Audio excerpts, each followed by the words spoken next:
Un homme fait d'argile, une femme née d'une côte, un serpent qui parle hébreu, un fruit magique qui accorde la connaissance du bien et du mal, un Dieu qui marche dans le jardin pendant la brise de l'après-midi, et alors, en mangeant ce fruit, toute l'humanité est condamnée pour toujours à la souffrance, au travail acharné et à la mort. C'est l'histoire de la Genèse, l'histoire qu'on nous a racontée depuis notre enfance sur comment l'humanité a commencé. Et pendant des siècles, la grande majorité des gens a accepté ce récit comme une vérité littérale. Certains l'acceptent encore aujourd'hui. Mais au XVIIe siècle, un jeune philosophe juif nommé Baruch de Spinoza a regardé ces mots et a vu quelque chose de complètement différent. Il n'a pas vu d'histoire. Il a vu de la philosophie déguisée en récit.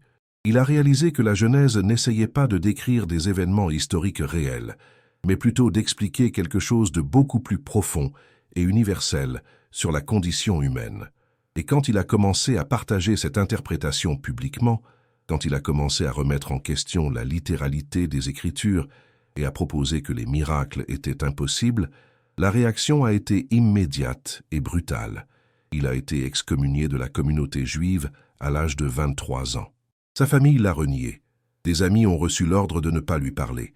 Son nom a littéralement été maudit lors d'une cérémonie publique où il a été déclaré qu'il devait être coupé du peuple d'Israël jour et nuit, endormi et éveillé, entrant et sortant. La malédiction était si sévère que même des enfants pouvaient l'agresser dans la rue sans conséquence. Le crime de Spinoza n'était pas de voler, de tuer ou de blasphémer au sens traditionnel. Son crime était de penser. C'était d'appliquer la raison au texte sacré. C'était de poser des questions auxquelles personne ne voulait répondre, comme « Si Moïse a écrit les 5 premiers livres de la Bible, comment a-t-il décrit sa propre mort et son enterrement à la fin du Deutéronome? Comment l'histoire de la création dans le chapitre 1 de la Genèse contredit-elle l'histoire de la création dans le chapitre 2 de la Genèse? Pourquoi un Dieu parfait et omniscient créerait-il des êtres sans connaissance du bien et du mal? Mettrait-il un arbre interdit en plein milieu du jardin, puis les punirait-il pour avoir fait exactement ce qu'il savait qu'ils feraient? Ces questions n'avaient pas de bonne réponse dans la structure théologique traditionnelle. Alors, au lieu de répondre, ils l'ont réduit au silence. Mais Spinoza n'a pas cessé de penser. Dans les 20 années suivantes, jusqu'à sa mort prématurée à 44 ans, il a développé une philosophie qui changerait à jamais notre compréhension de la relation entre Dieu, la nature et l'humanité. L'idée centrale de Spinoza est à la fois simple et révolutionnaire. Dieu et la nature sont la même chose. Il n'y a pas de Dieu séparé de la nature qui la manipule de l'extérieur comme un marionnettiste manipule des marionnettes. Dieu est la substance même de l'univers. Chaque loi physique est Dieu agissant. Chaque pensée est Dieu pensant. Chaque chose qui existe est une expression nécessaire et éternelle de l'essence divine. Et si cela est vrai, alors les miracles sont impossibles. Non pas parce que Dieu n'a pas de pouvoir, mais parce que Dieu ne peut pas violer ses propres lois sans cesser d'être Dieu. Ce serait comme demander à un cercle d'avoir 4 côtés ou que 2 plus 2 soit égal à 5. La nature de Dieu est d'être cohérente, éternelle et régie par des lois immuables. Par conséquent, tout ce qui se passe par nécessité naturelle, non par caprice divin. Cela change complètement notre façon de lire la Genèse. Si les miracles sont impossibles, alors Adam n'a pas été littéralement façonné de l'argile. Ève n'est pas née littéralement d'une côte. Le serpent n'a pas littéralement parlé. Le jardin d'Éden n'était pas un lieu géographique réel. Alors que dit vraiment le texte?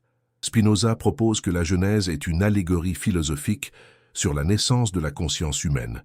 C'est une tentative de décrire, en langage symbolique, comment l'humanité est passée de l'état purement animal à l'état rationnel. Comment nous avons développé la conscience de soi, la moralité, la capacité de choix. Comment nous avons découvert que nous pouvons penser à nous-mêmes et au monde. La création d'Adam à partir de l'argile représente le fait que nous sommes faits de la même substance que le reste de la nature. Nous ne sommes pas spéciaux ou séparés. Nous sommes de la terre qui a pris conscience. La création d'Ève à partir de la côte d'Adam représente la découverte de l'altérité, de l'autre, de la société et du langage. L'arbre de la connaissance représente la raison qui s'éveille. Le serpent représente le doute, le questionnement, la pensée critique qui nous sort de l'innocence et nous force à choisir. Le soi-disant péché originel n'est pas un crime contre Dieu. C'est la fin inévitable de l'innocence animale est le début douloureux de la responsabilité humaine. Quand nous mangeons de l'arbre de la connaissance, quand nous développons la raison, nous perdons la simplicité instinctive des animaux. Nous ne pouvons plus simplement exister. Nous devons penser, choisir, créer du sens, et cela est à la fois notre plus grande bénédiction et notre plus grande malédiction. L'expulsion du paradis n'est pas une punition. C'est une description philosophique de ce qui se passe lorsque nous devenons conscients. Nous ne pouvons plus vivre dans un état d'innocence. Nous devons travailler, penser, lutter contre notre propre nature pour créer une civilisation. Et oui, c'est difficile, mais c'est aussi ce qui nous rend humains. Cette interprétation résout tous les problèmes logiques et moraux de l'interprétation littérale. Nous n'avons plus à croire en un Dieu capricieux qui punit les enfants pour les crimes des parents. Nous n'avons plus à accepter que toute l'humanité soit condamnée à cause d'un fruit. Nous n'avons plus à imaginer où se trouvait le jardin d'Éden ou pourquoi personne ne l'a jamais trouvé. Mais cette interprétation détruit également la base de tout pouvoir religieux institutionnel. S'il n'y a pas de péché originel littéral, il n'y a pas besoin de salut externe. S'il n'y a pas de chute historique, il n'y a pas besoin de rédemption surnaturelle.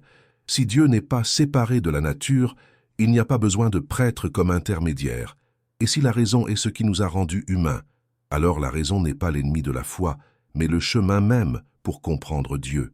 Cela est profondément dangereux pour toute institution qui base son pouvoir sur l'idée que vous êtes né pécheur et que vous avez besoin d'eux pour vous sauver. C'est pourquoi Spinoza a été excommunié. C'est pourquoi ses livres ont été interdits. C'est pourquoi, encore aujourd'hui, beaucoup de gens ont peur de lire ses œuvres ou de discuter de ses idées ouvertement. Mais la vérité n'attend pas de permission. La vérité ne se soucie pas de ce qui est pratique ou confortable. Et la vérité que Spinoza a découverte reste aussi valable aujourd'hui qu'elle l'était il y a 350 ans. L'humanité n'est pas née dans un jardin magique il y a 6000 ans par un acte surnaturel de création divine.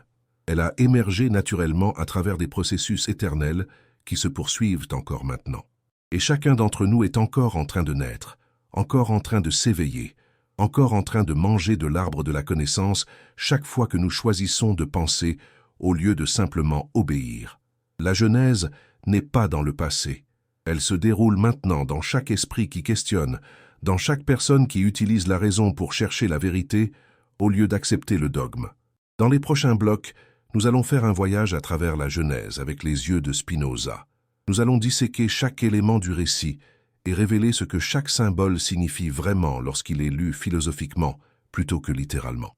Nous allons comprendre pourquoi l'argile, la côte, l'arbre, le serpent, la nudité et l'expulsion ont un sens parfait comme descriptions allégoriques du développement de la conscience humaine. Qu'à la fin, la Genèse aura plus de sens que jamais, pas comme une histoire impossible à croire, mais comme une sagesse profonde sur qui nous sommes et comment nous en sommes arrivés là. Pas comme la parole littérale d'un Dieu lointain qui parle en énigme, mais comme la tentative humaine de décrire quelque chose que nous luttons encore aujourd'hui à expliquer, le mystère de la conscience de soi. Spinoza n'a pas tué Dieu. Il l'a trouvé là où il a toujours été, dans chaque loi de la nature, dans chaque pensée, dans chaque moment d'existence. Et il n'a pas détruit la Genèse. Il l'a sauvée des interprétations littérales qui l'ont transformée en absurdité morale et scientifique. Préparez-vous, car ce qui vient va changer à jamais votre compréhension de la Bible, de Dieu et de votre propre origine. Sans miracle, sans magie, sans mensonge confortable, juste la raison, la nature et la vérité. Commençons. Pour comprendre comment Spinoza a révolutionné l'interprétation de la Genèse, nous devons d'abord comprendre comment il a révolutionné le concept de Dieu. Parce que tout commence là. Tout dépend de la façon dont vous définissez ce mot de 4 lettres qui a causé plus de guerres, plus de divisions et plus de débats que tout autre dans l'histoire humaine.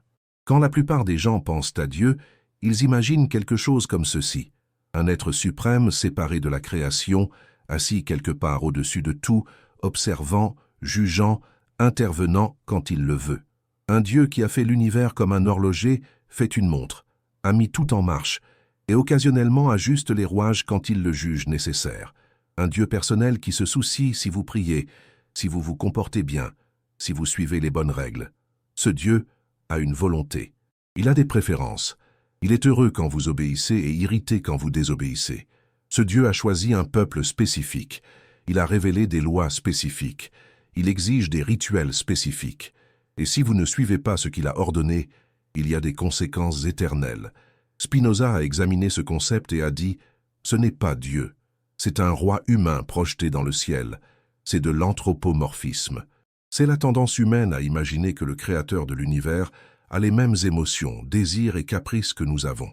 Le Dieu de Spinoza est complètement différent.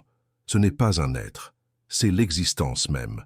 Il n'est pas au-dessus de la nature, il est la nature. Il n'a pas de volonté au sens humain car la volonté implique un choix, et un choix implique que les choses pourraient être différentes de ce qu'elles sont. Mais pour Spinoza, tout ce qui existe, existe par nécessité absolue. Pensez-y ainsi. 2 plus 2 égale 4. Ce n'est pas un choix que Dieu a fait. Ce n'est pas quelque chose qui pourrait être différent si Dieu le voulait. C'est une vérité nécessaire et éternelle. Pour Spinoza, tout dans l'univers est ainsi. Chaque atome, chaque pensée, chaque événement se produit parce qu'il ne peut pas en être autrement, étant donné la nature éternelle et infinie de Dieu. Cela signifie que Dieu n'a pas créé l'univers à un moment donné dans le temps. La création n'a pas été un événement. C'était et c'est un processus éternel. Dieu s'exprime constamment à travers des modes et des formes infinies. L'univers n'est pas quelque chose que Dieu a fait et mis en marche.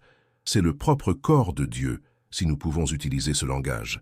Vous êtes une partie de Dieu. Je suis une partie de Dieu. Chaque pierre, chaque étoile, chaque pensée qui traverse votre esprit en ce moment est Dieu s'exprimant d'une manière particulière. Nous ne sommes pas des créations séparées. Nous sommes des modifications de la substance divine unique. Maintenant, vous commencez à voir pourquoi cela était si dangereux. Parce que si Dieu est tout et que tout est Dieu, alors il n'y a pas de place pour des miracles. Un miracle serait Dieu violant ses propres lois, ce qui est impossible car Dieu est ses lois. Ce serait Dieu se contredisant lui-même, ce qui n'a pas de sens. Quand la Bible dit que Dieu a arrêté le soleil pour Josué, ou a ouvert la mer Rouge pour Moïse, ou a transformé l'eau en vin, Spinoza dit « Cela ne s'est pas produit littéralement. Non pas parce que Dieu n'a pas de pouvoir, mais parce que ces événements violeraient les lois éternelles de la nature, qui sont l'essence même de Dieu. Et Dieu ne peut pas se violer lui-même. Alors que signifient ces récits? Ce sont des métaphores. Ce sont des façons d'exprimer des vérités spirituelles ou morales en utilisant un langage que les gens de cette époque pouvaient comprendre. Les auteurs bibliques n'essayaient pas de tromper qui que ce soit. Ils faisaient de leur mieux pour transmettre des expériences et des aperçus profonds en utilisant les outils conceptuels disponibles. Et cela nous amène à la Genèse. Si les miracles sont impossibles, alors la création littérale d'Adam à partir de la boue est impossible. La création d'Ève à partir de la côte est impossible. Le serpent parlant est impossible. Le jardin d'Éden en tant que lieu physique est impossible. Alors que dit réellement le texte? Spinoza propose que nous devons lire la Genèse non pas comme une histoire, mais comme une philosophie. Non pas comme une description d'événements, mais comme une description de processus internes. La Genèse ne cherche pas à nous dire quand l'humanité a commencé, mais ce que signifie être humain. Elle n'explique pas notre origine temporelle, mais notre nature essentielle. Commençons par l'acte même de la création. La Genèse commence en disant qu'au commencement, Dieu créa les cieux et la terre. La terre était informe et vide, et les ténèbres étaient sur la face de l'abîme. Et l'Esprit de Dieu se mouvait sur la face des eaux. L'interprétation littérale dit « Il y a eu un moment dans le temps où rien n'existait, et puis Dieu a décidé de créer tout. » Mais cela pose d'énormes problèmes philosophiques. Si Dieu est parfait et complet, pourquoi créerait-il quelque chose? S'il est immuable, comment est-il passé d'un état de non-création à un état de création? Que faisait-il avant de créer? Et pourquoi a-t-il attendu une éternité pour décider de créer? Spinoza résout tout cela en disant « Il n'y a pas eu de moment de création. La création est éternelle. Dieu n'a pas décidé de créer, Dieu est toujours en train de créer, ou mieux, Dieu est toujours en train de s'exprimer. L'univers n'a pas de commencement dans le temps, car le temps lui-même fait partie de l'univers. Parler de ce qu'il y avait avant le temps, c'est comme demander ce qu'il y a au nord du pôle Nord. La question n'a pas de sens. Donc, quand la Genèse dit « au commencement », elle ne parle pas du début temporel de l'univers. Elle parle de la structure logique de l'existence. Elle dit qu'il y a un ordre dans la réalité. Il y a des fondements sur lesquels tout le reste se construit. Et le premier fondement est Dieu, la substance infinie et éternelle. La terre informe et vide représente la matière brute, le potentiel pur, avant toute organisation spécifique. Les ténèbres sur l'abîme représentent le manque de compréhension, l'absence de conscience. Et l'Esprit de Dieu se mouvant sur les eaux représente la force organisatrice de la nature, la tendance inhérente des choses à former des motifs, des structures, de l'ordre. Donc, quand Dieu dit qu'il y ait de la lumière et qu'il y a de la lumière, ce n'est pas un commandement verbal suivi d'un miracle. C'est l'expression symbolique d'une vérité philosophique. La conscience émerge de l'inconscience. La compréhension émerge de la confusion. L'ordre émerge du chaos. Et cela se produit non par intervention externe, mais par nécessité interne. La lumière dans la Genèse n'est pas seulement une lumière physique, c'est l'illumination, c'est la connaissance, c'est la capacité de distinguer, de voir des différences, de comprendre. Et quand Dieu sépare la lumière des ténèbres, il ne divise pas littéralement des photons de non-photons. Il représente l'émergence de la conscience qui peut distinguer le vrai du faux, le réel de l'illusoire, l'être du non-être. Chaque jour de la création représente non pas une période de 24 heures, mais un stade dans le développement de la complexité. D'abord vient la distinction de base entre la lumière et les ténèbres, le ciel et la terre, le sec et l'humide. Ensuite vient la vie végétale, puis la vie animale, et enfin, au 6e jour, l'humanité. Et remarquez la progression, des formes les plus simples aux plus complexes, de la matière inanimée à la matière vivante, de la vie sans conscience à la vie consciente, et culminant en une forme de vie qui n'est pas seulement consciente, mais consciente d'être consciente. Une forme de vie qui peut penser à elle-même, questionner sa propre existence, chercher à comprendre l'univers dont elle fait partie. Ce n'est pas du créationnisme, c'est de l'évolution. Pas dans le sens darwinien exact, car Darwin était encore à 200 ans dans le futur, mais dans le sens philosophique que des formes plus complexes émergent naturellement de formes plus simples à travers des processus immanents à la nature même. Et puis nous arrivons au 6e jour, quand Dieu dit « Faisons l'homme à notre image, selon notre ressemblance ». Et voici l'un des versets les plus mal interprétés de toute la Bible, parce que l'interprétation littérale dit « Dieu a une forme, et nous ressemblons physiquement à cette forme ». Dieu a 2 bras, 2 jambes, une tête, et nous aussi. Nous sommes des miniatures physiques de Dieu. Mais c'est absurde. Si Dieu est infini et éternel, comment peut-il avoir une forme limitée? Si Dieu est esprit pur, comment peut-il avoir un corps? Et pourquoi un Dieu infini aurait-il exactement 2 bras au lieu de 3 ou 1000 ou aucun? Spinoza dit, l'image de Dieu n'est pas physique, elle est intellectuelle. Être fait à l'image de Dieu signifie avoir la capacité de comprendre, de penser, de raisonner. Cela signifie participer à la nature divine à travers l'intellect. Dieu est raison pure, et nous avons un peu de cette raison. Non pas parce que Dieu nous l'a donné comme un cadeau, mais parce que nous sommes littéralement des morceaux de Dieu, des modes finis de la substance infinie. C'est notre ressemblance avec Dieu, la capacité de comprendre des vérités éternelles, de voir des connexions causales, de comprendre des lois naturelles.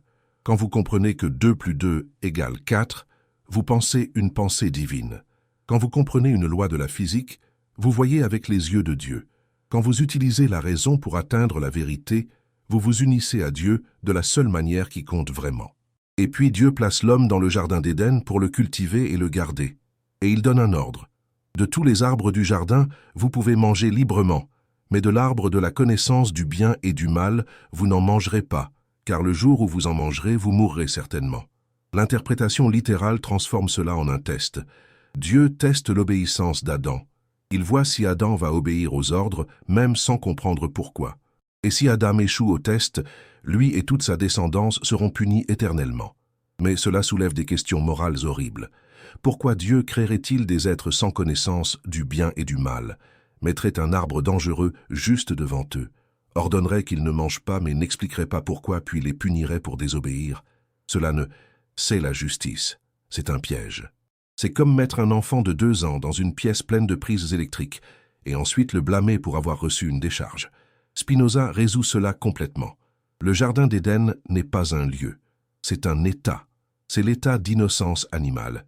C'est vivre par pur instinct, sans réflexion, sans autoconscience, sans moralité. C'est la condition de tous les animaux qui existent simplement sans remettre en question leur existence. L'arbre de la connaissance du bien et du mal n'est pas une plante botanique. C'est la raison qui s'éveille. C'est la capacité de faire des jugements moraux, de distinguer le bien du mal, de choisir consciemment plutôt que de simplement suivre l'instinct.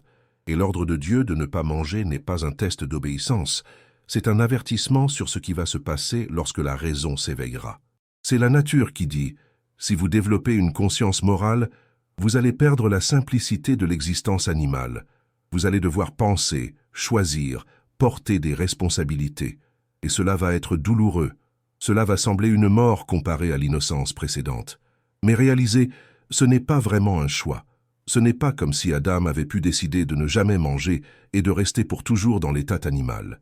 L'humanité était destinée à développer la raison. C'était inévitable. C'était nécessaire. C'était une partie du processus éternel de Dieu s'exprimant à travers des formes de conscience de plus en plus complexes. Donc, quand Adam finit par manger de l'arbre, ce n'est pas un péché. C'est une naissance. C'est l'humanité naissant en tant qu'humanité. C'est la transition de l'animal à la personne. Et oui, c'est douloureux. Oui, cela apporte la connaissance de la mort, du travail, de la souffrance. Mais cela apporte aussi tout ce qui rend la vie humaine précieuse. L'art, la science, la philosophie, l'amour, la justice, la beauté. Maintenant, allons plus loin. Regardons ce qui se passe après que Dieu place Adam dans le jardin et avant qu'Ève soit créée. Parce qu'il y a quelque chose de fascinant ici que la plupart des lectures perdent complètement. Genèse 2 dit que Dieu forma Adam de la poussière de la terre et souffla dans ses narines le souffle de vie, et Adam devint une âme vivante. Ensuite, Dieu planta un jardin en Éden et y plaça Adam. Et alors Dieu amena tous les animaux à Adam et lui demanda comment il les appellerait. Et tout nom qu'Adam donnerait, ce serait le nom de l'animal. Pensez à ce que cela signifie dans une interprétation littérale. Dieu a créé des millions d'espèces d'animaux et a amené chacune à Adam pour qu'il les nomme. Adam aurait dû avoir un dictionnaire dans sa tête pour donner un nom à chaque insecte, chaque oiseau, chaque mammifère, chaque reptile. Cela prendrait des années, peut-être des décennies. Et Dieu observe simplement, attendant de voir ce qu'Adam va inventer. Cela n'a pas de sens en tant qu'histoire, mais cela a parfaitement du sens en tant que philosophie. Nommer les animaux représente la capacité humaine unique d'utiliser le langage. Cela représente le moment où l'humanité a développé des symboles, des mots, des concepts abstraits. Parce que les animaux n'ont pas cela. Un chien ne pense pas le mot « chien ». Un chat ne s'identifie pas comme chat. Ils existent simplement. Mais les humains ont créé le langage. Et avec le langage est venue la capacité de catégoriser, d'abstraire, de penser à des choses qui ne sont pas présentes. Et ce qui est intéressant, c'est que Dieu laisse Adam choisir les noms. Dieu ne dit pas « ceci est un lion, ceci est un tigre, ceci est un éléphant ». Il laisse Adam décider. Pourquoi? Parce que le langage est une création humaine, pas divine. Les mots sont des conventions que nous avons inventées, et cela montre quelque chose de profond. Dieu ne microgère pas. La nature ne dicte pas chaque détail. Il y a de la place pour la créativité humaine, pour le choix humain, pour la contribution humaine. Mais ensuite, après avoir nommé tous les animaux, Adam réalise quelque chose. Il n'y a pas de compagnon adéquat pour lui. Parmi tous ces animaux, aucun n'est suffisamment semblable à lui pour une véritable compagnie. Il est seul d'une manière dont aucun animal n'est seul, parce qu'il a conscience de sa solitude. Et ici, la Bible dit quelque chose de surprenant. Il n'est pas bon que l'homme soit seul. Remarquez, Dieu crée Adam, le place au paradis, lui donne un travail significatif, de la nourriture abondante, de la beauté autour de lui. Mais ce n'est toujours pas bon, parce qu'il manque quelque chose d'essentiel, l'autre. Pour Spinoza, il ne s'agit pas de solitude émotionnelle. Il s'agit de la nature de la conscience humaine. Nous sommes fondamentalement des êtres sociaux. Nous ne pouvons pas devenir pleinement humains seuls. Nous avons besoin de l'autre pour développer le langage, pour développer la morale, pour développer une autoconscience complète. Pensez-y de cette façon. Vous ne pouvez pas vous voir directement. Vous avez besoin d'un miroir. Et l'autre humain est ce miroir. C'est à travers l'autre que vous devenez conscient de vous-même en tant que moi séparé. C'est à travers l'interaction sociale que vous développez votre identité, votre personnalité, votre sens de qui vous êtes. Alors Dieu décide de faire une compagne pour Adam. Et voici l'une des parties les plus étranges de la Genèse. Dieu fait tomber Adam dans un profond sommeil, enlève une de ses côtes, ferme la chair, et de la côte construit Ève. Littéralement, absurdité complète. Les hommes et les femmes ont le même nombre de côtes. Les femmes ne sont pas génétiquement dérivées des hommes d'une manière spéciale. Et quel genre de chirurgie divine est-ce où Dieu doit faire dormir Adam avant d'opérer? Mais philosophiquement, brillant. La côte vient de l'intérieur d'Adam, pas de l'extérieur. Ève n'est pas une création complètement séparée. Elle est une partie d'Adam qui devient autonome. Cela représente quelque chose de profond sur la façon dont la conscience de l'autre émerge de l'autoconscience. D'abord, vous êtes conscient uniquement de vous-même. Ensuite, vous réalisez qu'il y a quelque chose en vous qui est aussi un autre, qui est aussi séparé, qui est aussi conscient. Et quand Adam se réveille et voit Ève, il dit « Celle-ci est maintenant os de mes os et chair de ma chair. Elle sera appelée femme, parce qu'elle a été tirée de l'homme. » Il reconnaît immédiatement la ressemblance essentielle. Elle n'est pas comme les animaux. Elle est comme lui, mais aussi différente, aussi autre. Et le texte continue. C'est pourquoi l'homme quittera son père et sa mère et s'attachera à sa femme, et ils seront une seule chair. Et ils étaient tous deux nus, l'homme et sa femme, et ils n'avaient pas honte. Attendez, quel père et quelle mère? Adam n'a pas de père et de mère. Il a été créé de l'argile selon l'histoire. Alors pourquoi le texte parle-t-il de quitter père et mère? Parce que le texte ne parle pas vraiment d'Adam, il parle de nous tous. Il parle de la façon dont l'humanité fonctionne. C'est une description de la structure sociale humaine universelle. Vous naissez dans une famille, grandissez, et finalement quittez cette famille pour en former une nouvelle avec un partenaire. Et être une seule chair ne concerne pas seulement le sexe, c'est une unité profonde.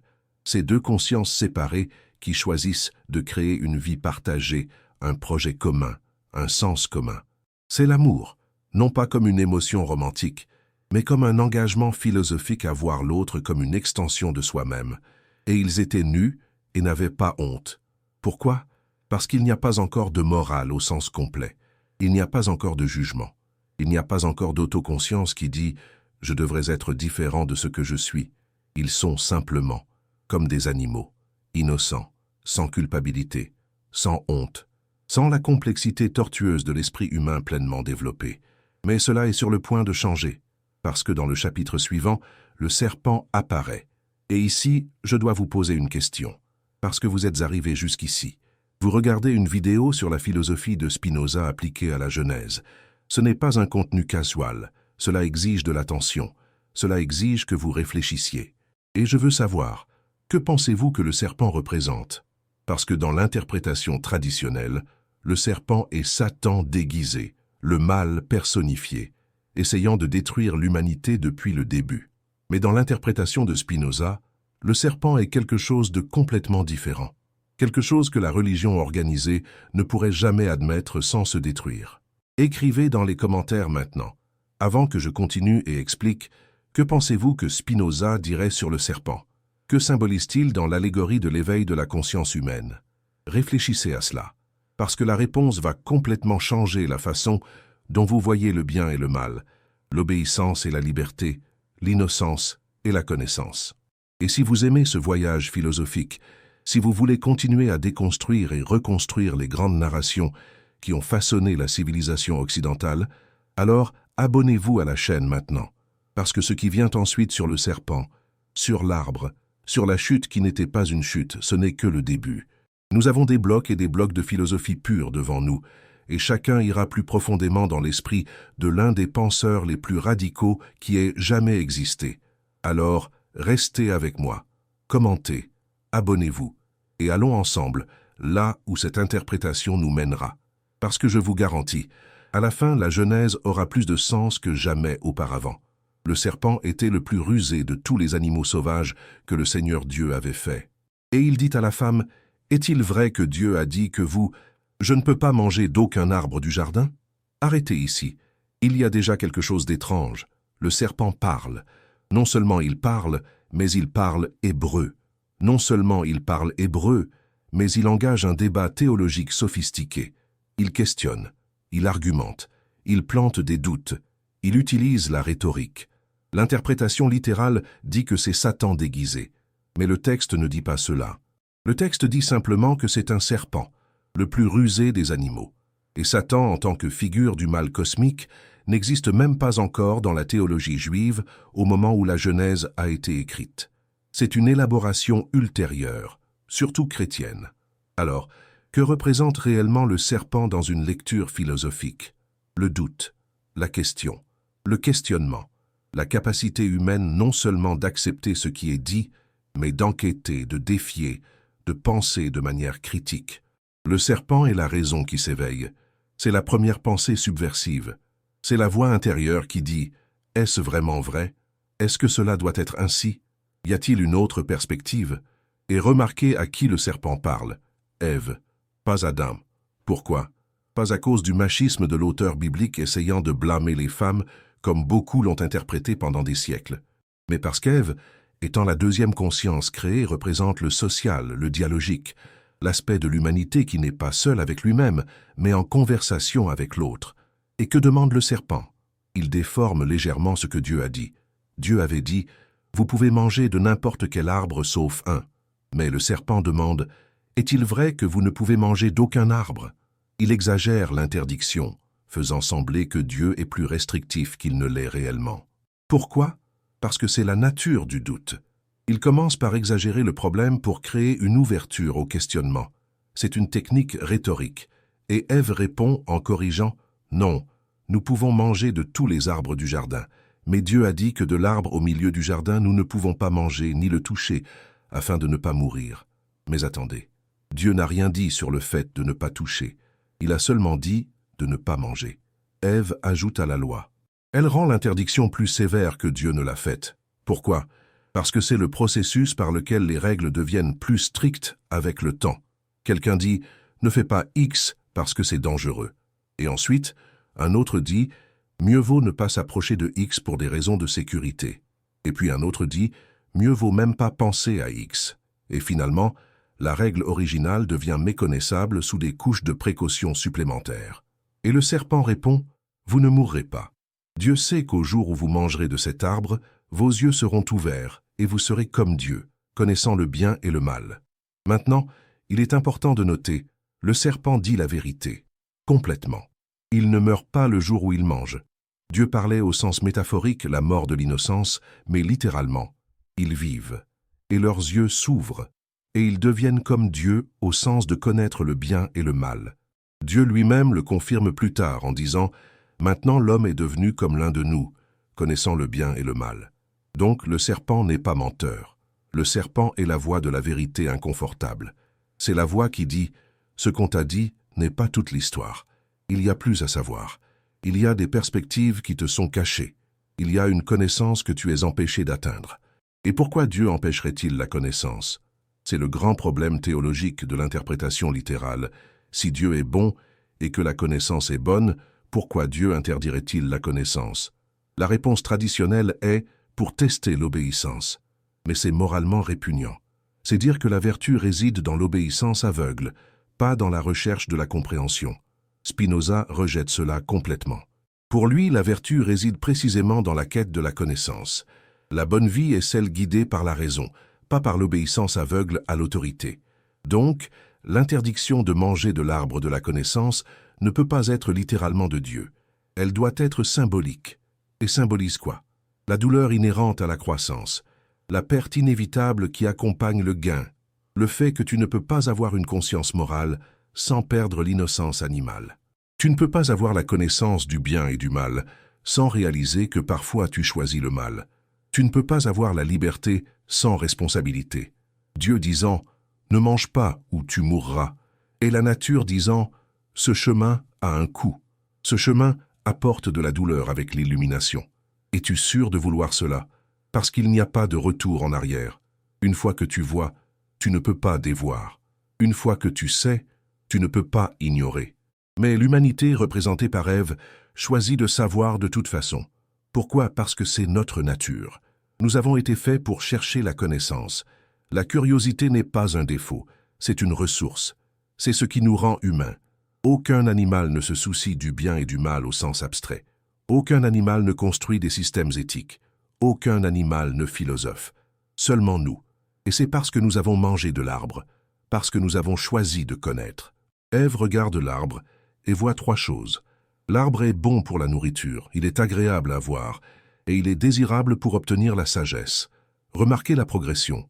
D'abord l'appel physique, sensoriel, ensuite l'appel esthétique, la beauté, puis l'appel intellectuel, la sagesse. C'est la hiérarchie complète des motivations humaines. Nous ne sommes pas seulement motivés par le besoin physique, comme les animaux. Nous sommes aussi motivés par la beauté et le désir de comprendre. Alors Ève mange et donne à Adam qui était avec elle. Attendez, Adam était là tout le temps. Il a entendu la conversation. Pourquoi n'est-il pas intervenu? Parce qu'Adam représente l'aspect de la conscience qui est déjà à moitié convaincu, à moitié prêt à faire le pas, mais a besoin que quelqu'un d'autre y aille d'abord. Il a besoin d'une permission sociale. Il a besoin de voir que c'est sûr. Et alors, tous deux mangent. Et que se passe-t-il? Leurs yeux s'ouvrent, et ils réalisent qu'ils sont nus, et ils font des ceintures de feuilles de figuier pour se couvrir. Voici le moment de la naissance de la honte, le moment où la conscience de soi devient complète et douloureuse. Parce que tant que tu es comme un animal, tu ne te soucies pas de ton apparence. Tu existes, simplement. Mais au moment où tu deviens conscient de toi-même comme objet du regard de l'autre, tout change. Maintenant, tu peux être jugé. Maintenant, tu peux être inadéquat. Maintenant, tu peux échouer à répondre aux attentes, tes propres attentes, les attentes de l'autre, les attentes de Dieu. Et la première réponse est de se couvrir, c'est de se cacher, c'est d'essayer de contrôler comment tu es perçu. Ce n'est pas spécifiquement une question de sexualité, c'est une question de vulnérabilité. C'est l'exposition terrifiante d'être vu complètement, connu complètement, jugé complètement. Et alors ils entendent le son de Dieu marchant dans le jardin dans la brise de l'après-midi. Et ils se cachent parmi les arbres. Et Dieu appelle, « Où es-tu » Dieu ne sait pas où ils sont. Dieu omniscient a-t-il perdu Adam? Évidemment non. La question n'est pas géographique. Elle est existentielle. Elle sait où es-tu par rapport à moi? Pourquoi te caches-tu? Que s'est-il passé avec l'innocence et l'ouverture que tu avais avant? Et Adam répond, « J'ai entendu ta voix dans le jardin, et j'ai eu peur parce que j'étais nu. Alors, je me suis caché. Peur, pour la première fois. » Adam ressent de la peur envers Dieu. Pas avant, quand il était nu et innocent. Mais maintenant, quand il est conscient de sa nudité, de sa vulnérabilité, de son inadéquation. Et Dieu demande, « Qui t'a dit que tu étais nu? As-tu mangé de l'arbre dont je t'ai dit de ne pas manger ?» Une autre question rhétorique. Dieu connaît la réponse, mais il fait articuler à Adam, confesser, prendre responsabilité. Mais Adam ne prend pas. Il blâme immédiatement les autres. La femme que tu as mise ici avec moi, elle m'a donné de l'arbre et j'ai mangé. Remarquez ce qu'il fait. Il blâme Ève et blâme Dieu, la femme que tu m'as donnée. Comme si Ève était coupable et Dieu était responsable de l'avoir mise là. Adam se déflecte complètement. Ce n'est pas ma faute, c'est la sienne. Et en fait, c'est la tienne pour l'avoir faite. C'est la naissance de l'évasion morale, de la rationalisation, du refus d'accepter la responsabilité. Au moment où nous avons conscience morale, nous essayons immédiatement d'y échapper en blâmant les autres. Et alors Dieu demande à Ève, « Que fais-tu » Et Ève répond, « Le serpent m'a trompé et j'ai mangé. » Même chose, ce n'est pas ma faute, c'est celle du serpent. Le serpent m'a trompé. Mais le serpent n'a pas trompé. Le serpent a dit la vérité. Ève a choisi de croire et d'agir. Mais il est plus facile de dire qu'elle a été trompée que d'admettre qu'elle a choisi librement. C'est le paradoxe de la conscience morale. Au moment où nous l'avons, nous cherchons immédiatement des moyens de la nier, parce que la conscience morale signifie responsabilité, et la responsabilité est effrayante. Cela signifie que nos choix comptent. Cela signifie que nous pouvons nous tromper. Cela signifie que nous ne pouvons pas simplement faire ce que nous voulons, sans conséquence. Maintenant, Dieu prononce ses sentences. Et ces sentences, lorsqu'elles sont lues littéralement, ont fait beaucoup de gens remettre en question la justice divine. Mais lorsqu'elles sont lues philosophiquement à travers Spinoza, elles révèlent quelque chose de profond sur la nature de l'existence humaine. D'abord, Dieu parle au serpent. Parce que tu as fait cela, tu es maudit parmi tous les animaux. Tu ramperas sur ton ventre et tu mangeras de la poussière tous les jours de ta vie. Et je mettrai de l'inimitié entre toi et la femme, entre ta descendance et la descendance d'elle. Elle te blessera à la tête et tu lui blesseras le talon, littéralement. C'est une explication mythologique de pourquoi les serpents n'ont pas de pattes et pourquoi les humains en ont peur. C'est une histoire just so comme Kipling a écrit sur comment l'éléphant a gagné sa trompe. Philosophiquement, Le serpent rampant représente la raison qui, une fois libérée, ne peut plus voler librement comme avant. Elle est prisonnière du sol, des conséquences pratiques de chaque pensée. Et manger de la poussière signifie que la raison critique sera toujours insatisfaite, toujours trouvant des problèmes, toujours voyant des imperfections. Et l'inimitié entre le serpent et la femme, entre la raison critique et l'humanité sociale est permanente. Il y aura toujours une tension entre penser et vivre, entre questionner et accepter, entre analyse et action. La raison blesse la vie spontanée, et la vie spontanée blesse la raison. Ensuite, Dieu parle à Ève. « J'augmenterai grandement ta douleur pendant la grossesse. Avec douleur, tu mettras au monde des enfants. Ton désir sera pour ton mari, et il dominera sur toi. » Littéralement. Cela est utilisé depuis des millénaires pour justifier le patriarcat, pour dire que la soumission féminine et la douleur de l'accouchement sont des punitions divines pour qu'Ève ait mangé en premier. C'est l'un des passages les plus mal utilisés de la Bible pour opprimer la moitié de l'humanité. Philosophiquement, accoucher avec douleur n'est pas une punition, c'est une description. C'est la reconnaissance que créer une nouvelle vie consciente est douloureux, pas seulement physiquement lors de l'accouchement, mais émotionnellement tout au long de la vie. Parce qu'une fois que nous avons conscience, chaque enfant n'est pas seulement un autre petit. C'est une personne qui va souffrir, questionner, lutter, mourir. Avoir des enfants consciemment, c'est assumer la responsabilité d'apporter plus de souffrance consciente dans le monde. C'est profond et terrifiant de manière que aucun animal ne connaît. Et le désir pour le mari et qu'il domine sur toi n'est pas une prescription. C'est une description de comment les sociétés patriarcales ont fonctionné historiquement. Le texte est honnête sur la réalité sociale. Il ne dit pas que cela doit être ainsi. Il dit « Voilà ce qui s'est passé lorsque l'humanité a développé des structures sociales complexes. Le pouvoir est devenu déséquilibré. Les femmes ont été subordonnées. Pas parce que Dieu le voulait, mais parce que les humains ont créé ces structures. Ensuite, Dieu parle à Adam. Parce que tu as écouté ta femme et mangé de l'arbre dont je t'avais ordonné de ne pas manger, le sol est maudit à cause de toi. Avec un travail pénible, tu en mangeras tous les jours de ta vie. Il produira des épines et des mauvaises herbes pour toi, et tu mangeras les plantes des champs.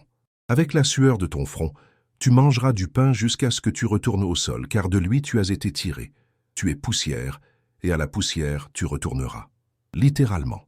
C'est une explication de pourquoi l'agriculture est difficile, et pourquoi les humains meurent.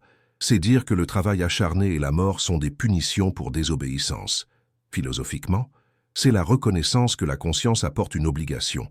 Les animaux ne travaillent pas au sens humain. Ils font ce que l'instinct leur dit. Mais les humains doivent planifier, cultiver, construire. Nous devons transformer la nature brute en civilisation. Et c'est dur. Cela nécessite un effort constant. Cela nécessite de lutter contre l'entropie naturelle. Et savoir que vous allez mourir change tout. Les animaux meurent mais ne savent pas qu'ils vont mourir. Ils vivent dans le présent, mais les humains portent la connaissance de la mort avec nous chaque jour. Nous savons que nous sommes poussière et que nous retournerons à la poussière. Et cela colore toute notre existence. Cela rend tout temporaire, précieux, urgent et en même temps futile. Ce n'est pas une punition. C'est une condition existentielle. C'est ce que signifie être humain. Travailler contre la nature pour créer un sens. Savoir que tout ce que nous construisons finira par se défaire. Vivre en sachant que nous allons mourir. Et puis Dieu dit quelque chose de fascinant. Maintenant l'homme est devenu comme l'un de nous, connaissant le bien et le mal. Il ne doit pas étendre la main et prendre aussi de l'arbre de la vie et manger, et vivre pour toujours. Attendez, l'un de nous? Dieu parle au pluriel? Y a-t-il plus d'un Dieu? Cela a tourmenté les théologiens pendant des siècles. Certains disent que c'est la Trinité. D'autres disent que c'est un conseil céleste. Mais le texte n'explique pas. Pour Spinoza, cela n'a pas beaucoup d'importance, car c'est toute une métaphore de toute façon. Mais il est intéressant que le texte reconnaisse « les humains ont maintenant quelque chose de divin, la connaissance morale, et cela les rend semblables à Dieu d'une manière que les animaux ne seront jamais. Mais ils ne peuvent pas avoir aussi l'immortalité. Pourquoi? Parce que ce serait insupportable. Vivre pour toujours avec pleine conscience de tout, y compris de toute souffrance, de toute erreur, de toute perte, serait un enfer, pas une bénédiction. La mort est nécessaire. C'est de la miséricorde.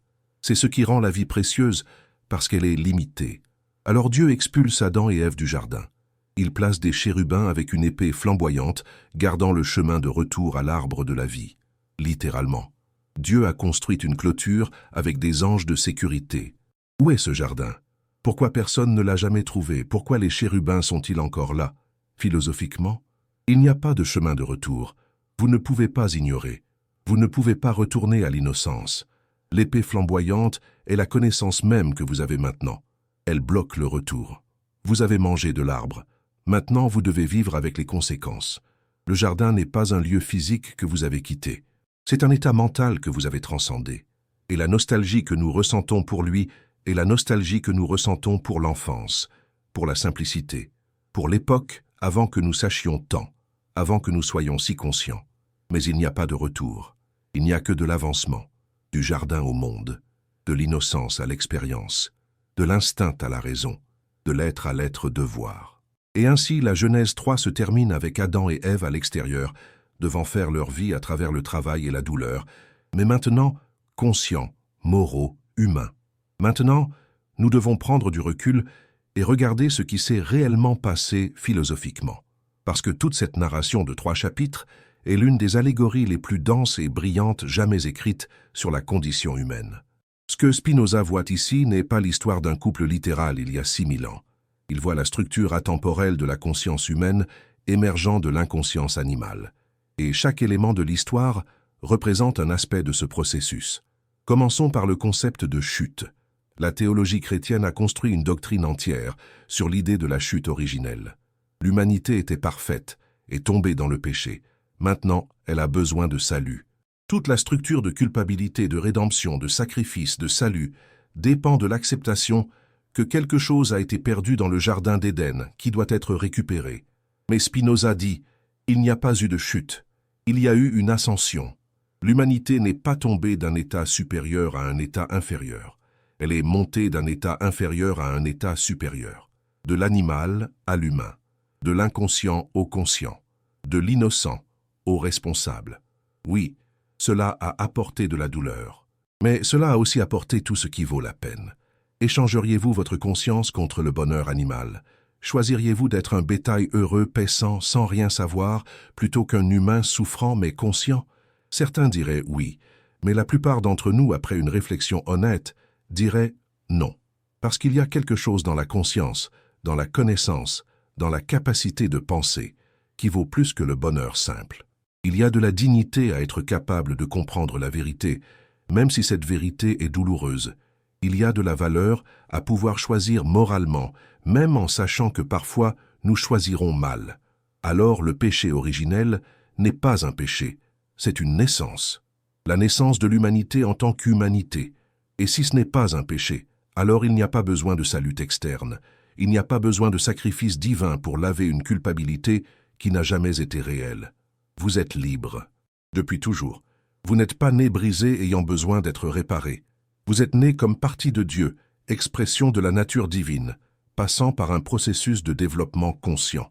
Cela change tout, parce que maintenant, la religion n'est pas une question d'échapper à une punition ou de gagner une récompense.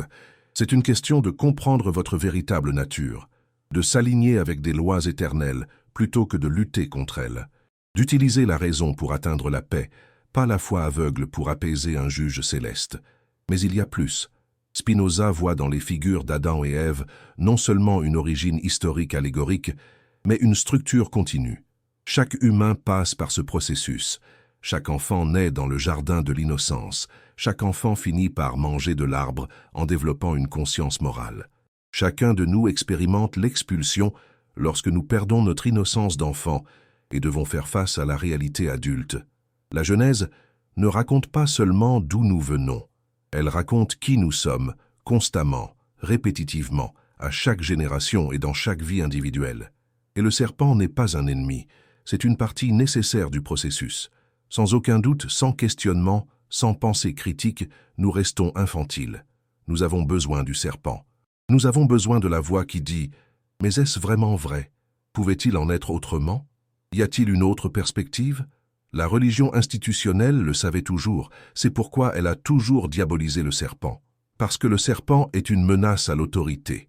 Quand vous commencez à questionner, vous cessez d'obéir aveuglément. Quand vous commencez à penser, vous réalisez des incohérences, des contradictions, des manipulations. L'Église a toujours su que son pouvoir dépendait de maintenir les gens dans l'état d'Adam pré-serpent, obéissant, acritique, acceptant ce qui est dit simplement parce qu'une autorité l'a dit. Le serpent brise ce contrôle. C'est pourquoi il est mal. Mais pour Spinoza, le serpent est libérateur. C'est la raison qui s'éveille. C'est l'autonomie qui commence. C'est le chemin vers la véritable liberté, qui est de comprendre la nature et de vivre en accord avec elle consciemment, non par obéissance forcée. Et cela nous mène à une autre révision radicale, la nature de Dieu dans cette histoire. Le Dieu de la Genèse, lu littéralement, est moralement problématique. Il crée des êtres ignorants, les interdit de connaissance, les punit lorsqu'ils cherchent la connaissance. Il est incertain, craignant que les humains deviennent comme nous.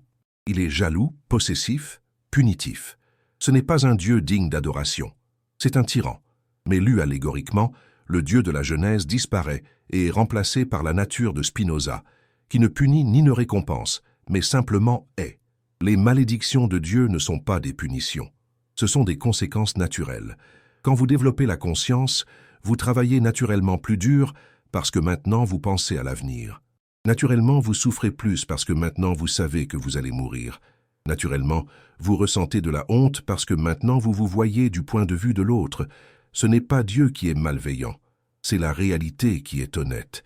Et Spinoza admire cette brutalité honnête du texte. La Genèse ne peint pas un tableau rose. Elle dit « La conscience humaine est une bénédiction et une malédiction. La connaissance libère et emprisonne, la raison éclaire et brûle. Vivre en tant qu'humain, c'est vivre dans cette tension. Vous ne pouvez pas y échapper. Vous ne pouvez pas revenir au jardin. Vous ne pouvez que progresser en utilisant la raison même qui vous a sorti de l'innocence pour trouver la paix dans une forme supérieure de compréhension. » Maintenant, allons encore plus loin dans les implications de l'interprétation de Spinoza. Parce que si la Genèse n'est pas une histoire littérale, mais une allégorie philosophique sur l'émergence de la conscience humaine, alors nous devons nous demander quelle est la preuve que les humains ont réellement traversé cette transition.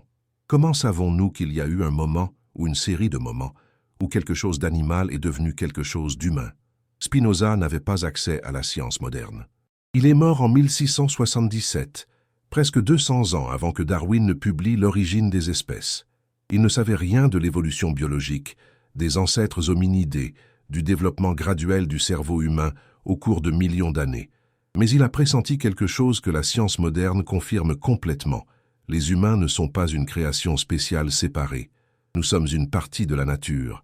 Nous avons émergé progressivement de formes antérieures à travers des processus naturels. Et à un certain point de ce processus, quelque chose a changé. Quelque chose de nouveau a émergé. La conscience réflexive, la conscience de soi, la capacité de penser à penser. La neuroscience moderne peut même localiser où cela se produit dans le cerveau. Le cortex préfrontal, particulièrement développé chez les humains, donne la capacité de planifier, d'inhiber des impulsions, de considérer des conséquences futures, de former des concepts abstraits. C'est la base physique de l'arbre de la connaissance. Quand cette partie du cerveau s'est suffisamment développée, les humains ont pu faire quelque chose que aucun autre animal ne peut. Choisir contre l'instinct basé sur un raisonnement moral. Et cela change tout. Parce que les animaux sont déterminés par l'instinct. Un lion ne choisit pas de chasser ou non. Il chasse parce qu'il est lion. Un castor ne décide pas de construire des barrages. Il construit parce qu'il est castor. Ils sont 100% nature, sans espace pour questionner leur propre nature. Mais les humains peuvent questionner. Ils peuvent dire « Je sais que j'ai l'instinct de faire X, mais devrais-je? Est-ce juste? Est-ce bon? Y a-t-il une meilleure alternative ?» Cette capacité à mettre de la distance entre l'impulsion et l'action, entre le sentiment et l'action, entre l'être et le devoir-être, c'est le fruit de l'arbre de la connaissance. Et comme la Bible le prédit, cela apporte la mort. Pas la mort physique immédiate, mais la mort au sens de la finitude consciente. Les animaux meurent, mais ne le savent pas à l'avance. Ils vivent sans terreur de la mort, parce qu'ils vivent dans le présent. Mais les humains savent. Et cette connaissance nous poursuit chaque jour. Ernest Becker, dans son livre La négation de la mort, soutient que toute la civilisation humaine est essentiellement un mécanisme de négation de la mort. Nous construisons des empires, faisons de l'art, écrivons des livres. avons des enfants, créons des religions. Tout cela pour essayer d'une manière ou d'une autre de transcender notre mortalité. Les animaux n'ont pas besoin de cela. Ils vivent simplement et meurent sans drame existentiel.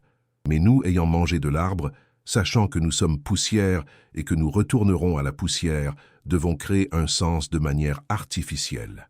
Nous devons construire des raisons de vivre même en sachant que nous allons mourir.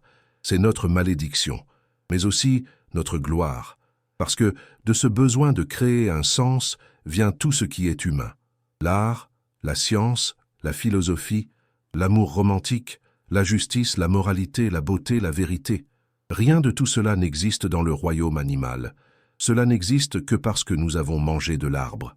Cela n'existe que parce que nous sommes conscients de notre condition et essayons de la transcender par la création de sens. Spinoza verrait la science moderne comme une confirmation complète de son interprétation. Il dirait « Voyez, j'avais raison. Les humains n'ont pas été créés magiquement il y a 6000 ans. Ils ont émergé progressivement au cours d'ères immenses. Et la Genèse, loin d'être une histoire fausse, est une vérité philosophique profonde déguisée en récit ancien. Mais il y a une autre couche ici. Parce que si Dieu est la nature, et que la nature a produit des humains à travers des processus naturels, alors les humains sont intentionnels dans le sens le plus profond possible. Nous ne sommes pas un accident, nous ne sommes pas une erreur. Nous sommes une expression nécessaire de Dieu, se développant à travers des formes de plus en plus complexes d'organisation. L'univers entier, depuis le Big Bang jusqu'à maintenant, se dirigeait vers la production de conscience. D'abord est venue la matière, puis est venue la vie, ensuite est venu le système nerveux, puis est venu le cerveau, ensuite est venue la conscience simple, et enfin est venue la conscience de soi, la capacité de savoir que l'on sait, et c'est la plus grande complexité que nous connaissons dans l'univers. Il n'y a rien de plus organisé, de plus improbable, de plus précieux que l'esprit humain conscient. Vous êtes le sommet de 13,8 milliards d'années de développement cosmique. Vous êtes l'univers se connaissant lui-même. Ce n'est pas de l'arrogance, c'est une reconnaissance honnête. Et loin de nous rendre fiers et séparés, cela devrait nous rendre humbles et connectés. Parce que nous ne sommes pas spéciaux, parce que nous sommes différents de la nature. Nous sommes spéciaux parce que nous sommes la forme la plus développée de la nature connue jusqu'à présent. Et si Dieu est la nature, alors quand vous pensez, Dieu pense. Quand vous aimez, Dieu aime. Quand vous cherchez la vérité, Dieu cherche la vérité à travers vous. Vous n'êtes pas le serviteur de Dieu. Vous êtes l'organe de Dieu. Vous êtes le mode fini de la substance infinie. Vous êtes Dieu étant Dieu d'une manière particulière et temporaire. Cela change complètement l'éthique. Parce que si vous êtes Dieu, alors blesser un autre, c'est se blesser soi-même. Aider un autre, c'est s'aider soi-même. Aimer un autre, c'est aimer Dieu. Non pas parce qu'il y a une récompense ou une punition, mais parce que littéralement, à un niveau plus profond, vous et l'autre faites partie de la même substance. La moralité de Spinoza ne vient pas de commandements externes. Elle vient de la reconnaissance de l'unité ontologique. Elle vient de comprendre que la séparation est une illusion. Elle vient de voir que lorsque vous faites du bien aux autres, vous vous alignez avec votre véritable nature, qui est d'être partie du tout. Et cela est une libération radicale. Parce que maintenant, vous n'avez plus besoin de prêtres. Vous n'avez pas besoin de rituels. Vous n'avez pas besoin d'écriture. Vous avez un accès direct à Dieu à tout moment, parce que vous êtes Dieu. Chaque moment d'existence est une rencontre avec le divin. Chaque pensée rationnelle est une pensée de Dieu. Chaque action éthique est une action de Dieu à travers vous. Mais cela est aussi une responsabilité radicale, parce que vous ne pouvez plus blâmer Dieu pour votre souffrance. Vous ne pouvez plus attendre que Dieu résolve vos problèmes. Vous êtes Dieu résolvant vos propres problèmes. Vous êtes Dieu créant un sens dans un univers indifférent. Vous êtes Dieu luttant contre l'entropie pour créer une beauté et un ordre temporaire. Alors où cela laisse-t-il la religion traditionnelle? Si Spinoza a raison, si les miracles sont impossibles, et que la Bible est une allégorie, et que Dieu est la nature, alors que reste-t-il? Pourquoi quelqu'un irait encore à l'église, ou à la synagogue, ou à la mosquée? Spinoza a abordé cette question directement dans son traité théologico-politique, où il soutient que la religion a une fonction sociale importante, mais qu'elle ne concerne pas la vérité métaphysique. Elle concerne la moralité pratique, elle concerne la création de communautés. Elle concerne le fait de donner aux masses, qui n'ont pas le temps ou la capacité pour une philosophie profonde, des règles simples pour bien vivre. Et il dit quelque chose qui a mis tout le monde en colère. La Bible n'a pas été écrite pour enseigner la philosophie, elle a été écrite pour enseigner l'obéissance. Elle a été écrite pour faire en sorte que les gens se comportent. Et pour ce but, les histoires fonctionnent mieux que les arguments. La peur de la punition fonctionne mieux que l'appel à la raison. La promesse de récompense fonctionne mieux que la démonstration logique. Donc, les prophètes ont utilisé l'anthropomorphisme délibérément. Ils ont peint Dieu comme roi parce que les rois étaient ce que les gens comprenaient. Ils ont utilisé un langage de commandement et d'obéissance parce que c'était efficace. Ils ont promis le ciel et l'enfer parce que les gens avaient besoin d'une motivation concrète. Cela n'est pas mensonge malveillant. C'est une pédagogie adaptée au public. Tout comme vous dites à un jeune enfant que s'il ne se brosse pas les dents, le monstre des dents viendra le chercher, non pas parce que c'est littéralement vrai, mais parce que cela fonctionne pour motiver un bon comportement. Le problème survient lorsque les adultes continuent à croire littéralement. Lorsqu'ils confondent métaphore pédagogique avec vérité métaphysique.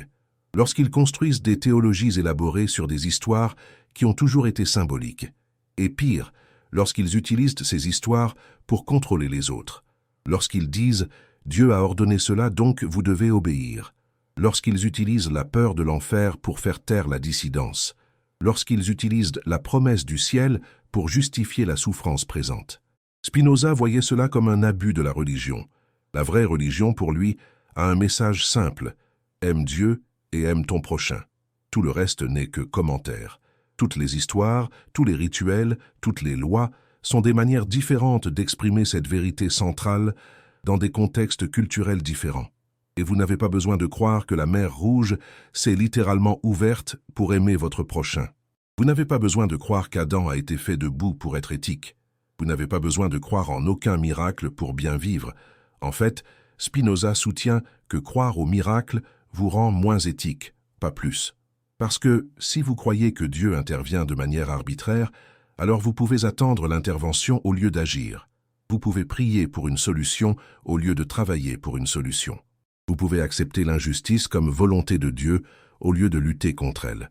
Mais si vous savez que Dieu n'interviendra pas parce que Dieu est la nature et que la nature suit des lois immuables, alors vous savez que le changement dépend de vous. Vous devez agir. Vous devez utiliser la raison pour comprendre les problèmes et créer des solutions. Vous ne pouvez pas transférer la responsabilité à une autorité céleste. C'est une maturation morale. C'est sortir de l'enfance religieuse où vous obéissez à un père autoritaire dans le ciel, pour atteindre une maturité philosophique où vous comprenez les lois naturelles et vivez consciemment en accord avec elles. Et c'est ce que la Genèse décrit réellement. Grandir. Adam dans le jardin avant l'arbre est un enfant, obéissant, dépendant, sans compréhension réelle. Adam après l'arbre est un adulte, responsable, autonome, conscient. La chute est une maturation. Et tout comme un enfant doit finalement quitter la maison de ses parents et mener sa propre vie, l'humanité doit quitter l'enfance religieuse et mener sa propre vie philosophique. Cela ne signifie pas rejeter tout ce que la religion a enseigné. Cela signifie comprendre pourquoi elle a enseigné, séparer les vérités éthiques durables de l'emballage mythologique temporaire. Aime ton prochain, vérité durable. Sacrifier un animal pour apaiser Dieu, emballage temporaire.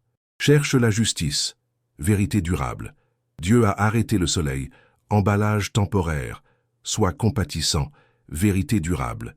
Des serpents parlaient hébreu, emballage temporaire.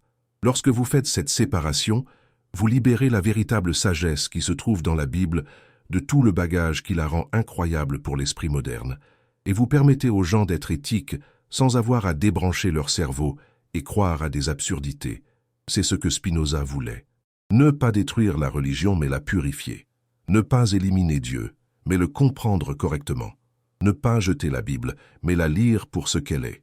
Une littérature humaine profonde sur la condition humaine, pas un dicté divin sur des faits historiques. Alors nous arrivons à la question finale. Que signifie vivre selon cette interprétation?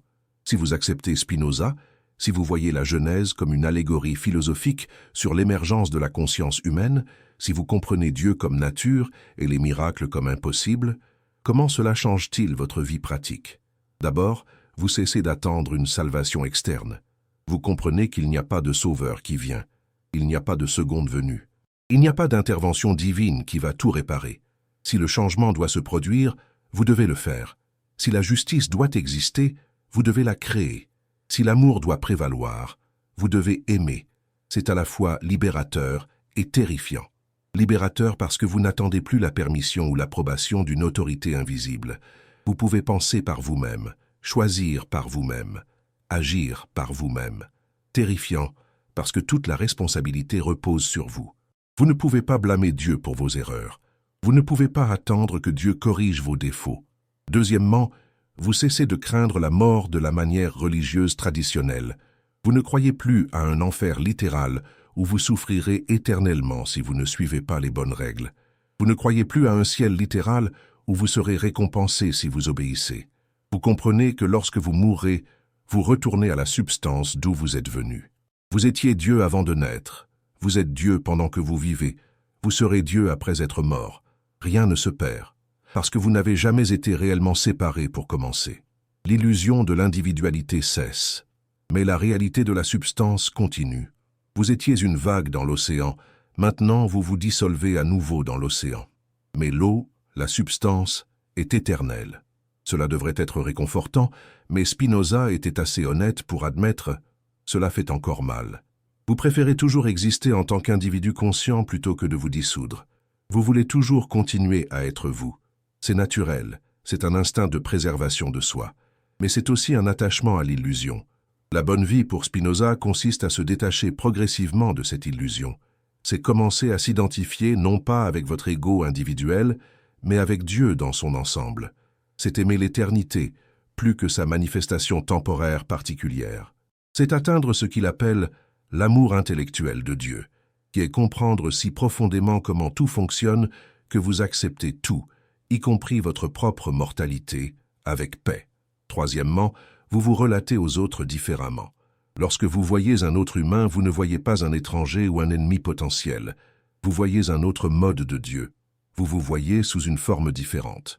Alors blesser un autre, c'est se blesser soi-même, pas métaphoriquement mais littéralement. Aider un autre, c'est s'aider soi-même. Ce n'est pas de l'altruisme, c'est un égoïsme éclairé. Lorsque vous comprenez que la séparation est une illusion, alors votre intérêt personnel calculé rationnellement inclut l'intérêt de tous.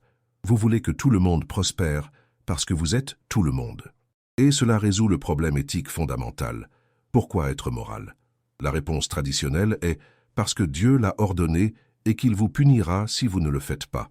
Mais c'est une moralité infantile basée sur la peur. La réponse de Spinoza est parce que c'est rationnellement dans votre intérêt. Parce que vous êtes connecté à tout, alors améliorer tout, améliore-vous.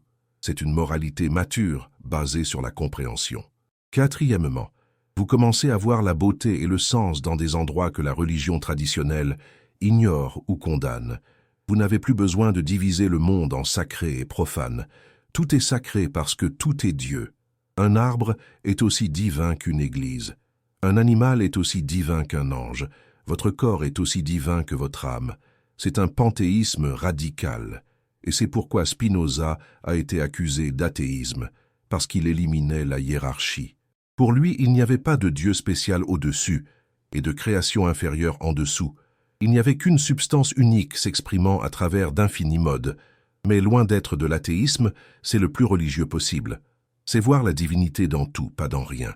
C'est être constamment en présence du sacré parce qu'il n'y a pas moyen d'en sortir. Où que vous alliez, Dieu est là, parce que Dieu est là. Et enfin, vous devenez plus tolérant. Parce que si chaque religion est une tentative humaine d'exprimer des vérités éternelles, en utilisant des métaphores culturelles spécifiques, alors aucune religion n'a le monopole de la vérité. Toutes ont des aperçus partiels. Toutes utilisent un langage différent pour pointer vers la même réalité. Alors les chrétiens parlant de la Trinité, les juifs parlant de Yahweh, les musulmans parlant d'Allah, les hindous parlant de Brahman, les bouddhistes parlant du vide, tous essaient d'exprimer quelque chose sur la nature ultime de la réalité. Les mots sont différents, mais le référent est le même. Vous pouvez apprécier toutes ces traditions sans avoir à croire littéralement en aucune. Vous pouvez voir la beauté dans le rituel catholique sans croire en la transsubstantiation. Vous pouvez être ému par un chant islamique sans croire que Muhammad a volé au ciel sur un cheval ailé. Vous pouvez méditer avec des bouddhistes sans croire en la réincarnation, parce que la valeur réside dans la pratique, pas dans la croyance. Elle réside dans ce que cela fait de vous, pas dans ce que vous pensez des propositions métaphysiques indémontrables. C'était la vision de Spinoza, une spiritualité rationnelle, une religion philosophique, un mode de vie qui honore à la fois l'esprit et le cœur, à la fois la raison et la révérence. Et la Genèse, dans cette lecture, devient non pas l'histoire de la façon dont le péché est entré dans le monde, mais l'histoire de la façon dont la conscience est entrée dans le monde. Et la conscience est une bénédiction, pas une malédiction. Elle est douloureuse, oui. Elle est compliquée, oui. Mais c'est ce qui nous rend humains. C'est ce qui nous permet de créer du sens dans un univers qui n'a pas de sens intrinsèque. Alors lorsque vous lisez sur Adam et Ève mangeant de l'arbre et étant expulsés du paradis, vous ne devez pas ressentir de culpabilité. Vous devez ressentir de la gratitude, parce qu'ils représentent vos ancêtres qui ont développé la raison, qui ont questionné, qui ont choisi de connaître même quand cela faisait mal. Sans eux, sans ce péché, vous seriez encore un animal, sans conscience, sans art, sans science, sans philosophie, sans amour, sans rien qui rende la vie humaine précieuse. Alors non, il n'y a pas eu de chute, il y a eu une ascension, douloureuse, difficile, mais ascension. Et cela continue maintenant, en vous. Chaque fois que vous pensez, chaque fois que vous questionnez, chaque fois que vous cherchez la vérité, vous poursuivez ce que vous avez commencé dans le jardin. Vous mangez de l'arbre, répétitivement, et vous devriez, parce que c'est ce que font les humains. C'est ce que sont les humains. Nous sommes l'espèce qui mange de l'arbre de la connaissance, qui n'est jamais satisfaite de l'ignorance, qui veut toujours en savoir plus, comprendre mieux, voir plus clairement. Et c'est notre malédiction et notre gloire, notre douleur et notre joie, notre mortalité et notre immortalité. Parce que tandis que chacun de nous meurt, la connaissance que nous créons perdure, la vérité que nous découvrons demeure, le sens que nous construisons persiste. Nous sommes finis, mais nous participons à l'infini. Nous sommes temporaires, mais nous touchons l'éternel. Nous sommes des modes, mais nous sommes des modes de Dieu. Et c'est cela, à la fin, que le Genèse dit vraiment. Pas que vous êtes un pécheur ayant besoin de salut, mais que vous êtes Dieu s'éveillant à lui-même, doucement, graduellement, mais inévitablement. Bienvenue à l'extérieur du jardin. C'est là que vivent de vrais humains. C'est là que la philosophie se produit. C'est là que la vérité est recherchée. C'est là que l'amour est choisi consciemment, pas seulement ressenti instinctivement. C'est là que vous mangez de l'arbre de la connaissance du bien et du mal, tous les jours, et vous devenez un peu plus humain, un peu plus conscient, un peu plus libre, un peu plus comme Dieu. Maintenant, nous devons parler de quelque chose que Spinoza a compris, mais qui suscite encore des controverses aujourd'hui. Si Dieu est la nature, et que tout arrive par nécessité, où se trouve le libre arbitre? La réponse traditionnelle est que Dieu nous a donné la liberté de choisir entre le bien et le mal. Adam a choisi le mal, c'est pourquoi il a péché. Vous choisissez chaque jour, c'est pourquoi vous êtes responsable. Cela semble logique, jusqu'à ce que vous réfléchissiez plus profondément. Si Dieu est omniscient, il savait ce qu'Adam allait choisir avant de le créer. Si Dieu est omnipotent, il aurait pu créer Adam différemment. Alors pourquoi ne l'a-t-il pas fait? Si la réponse est « pour préserver le libre arbitre », alors le libre arbitre est plus important pour Dieu que d'éviter toute souffrance humaine. Cela fait paraître Dieu cruel ou indifférent. Spinoza coupe ce nœud gordien en disant « Il n'y a pas de libre arbitre dans le sens où vous le pensez. Vous ne choisissez pas vos désirs. Ils surgissent en vous. Vous agissez en fonction du désir le plus fort à ce moment-là. C'est du déterminisme, pas de la liberté. Mais attendez, cela signifie-t-il que nous ne sommes responsables de rien? Que tout est destin et que nous pouvons faire ce que nous voulons sans culpabilité? Non, parce qu'il y a une différence entre être déterminé par des causes externes que vous ne comprenez pas et être déterminé par des causes internes que vous comprenez. La première est l'esclavage, la seconde est la liberté. Pensez-y ainsi. Un alcoolique boit parce qu'il ressent une compulsion qu'il ne comprend pas. Il est esclave du désir. Mais quelqu'un qui comprend exactement pourquoi il a envie de boire et décide de ne pas boire sur la base de cette compréhension agit librement, même si sa décision est aussi déterminée que la compulsion de l'alcoolique. La différence est la conscience. C'est la compréhension. C'est la raison guidant l'action au lieu de l'impulsion aveugle. Alors quand Adam mange de l'arbre, il n'exerce pas un libre arbitre magique qui viole la causalité. Il agit par nécessité, mais une nécessité qui inclut maintenant la raison. Il mange parce qu'il comprend quelque chose sur la connaissance qui rend le risque valable. Et c'est cela la véritable liberté humaine. Ne pas faire ce que vous voulez sans cause, mais comprendre les causes qui agissent en vous et cultiver délibérément certaines causes plutôt que d'autres. Ne pas être libre du déterminisme, mais être libre grâce à la compréhension du déterminisme.